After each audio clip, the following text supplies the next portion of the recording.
On the other news, many licensed Filipino drivers are so adept in running and operating their automobiles, but yet know so little about driving right or properly given their lack of knowledge of the rules of the road. Little wonder why road rage encounters has risen and even worse have led to serious injuries or loss of life. Hence, the President urges all those behind the wheel to follow traffic rules and regulations at all times, as we hear more from our Christian Bascones. Shouting, shoving, confrontations with threats, and even fistfights. There are also reports of shootings with some even resulting in deaths. These are the string of incidents that happened last week involving road rage. Due to the observance of Holy Week, a surge in travelers is expected, which prompted President Ferdinand R. Marcos Jr. to issue a message urging the public to be extra careful.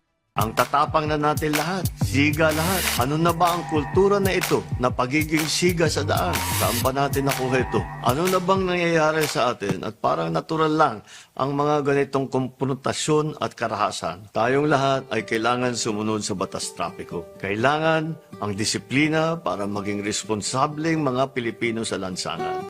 The President added that drivers should exercise more patience on the road to avoid trouble delays and unwanted incidents. Huwag maging kamote. Masyado nang madami yan. Ang lisensya sa pagmamaneho ay isang pribilehyo at hindi ito karapatan. At bukod sa dunong sa pagmamaneho, ang lahat ay kailangan ayusin ang pag-uugali sa pagmamaneho at habaan ang pasensya. Ang bagong Pilipino ay disiplinado sa lansangan, maingat sa pananalita, nagtitimpi at pinipili ang kapayapaan. Ang lahat ay napapag-usapan ng maayos at malumanay. Lugi tayo at ang mga pamilya natin sa mga posibleng dala nitong kapalit kung hahayaan natin lamunin tayo ng galit kahit isang saglit lamang.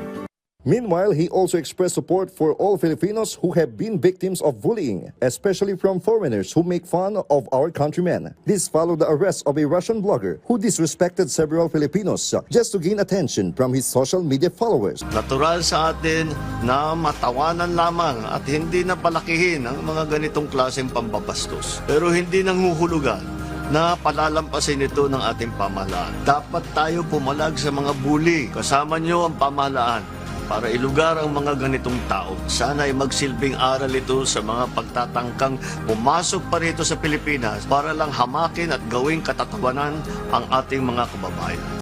From PTV Manila, Christian Bascones, Balitang Pambansa.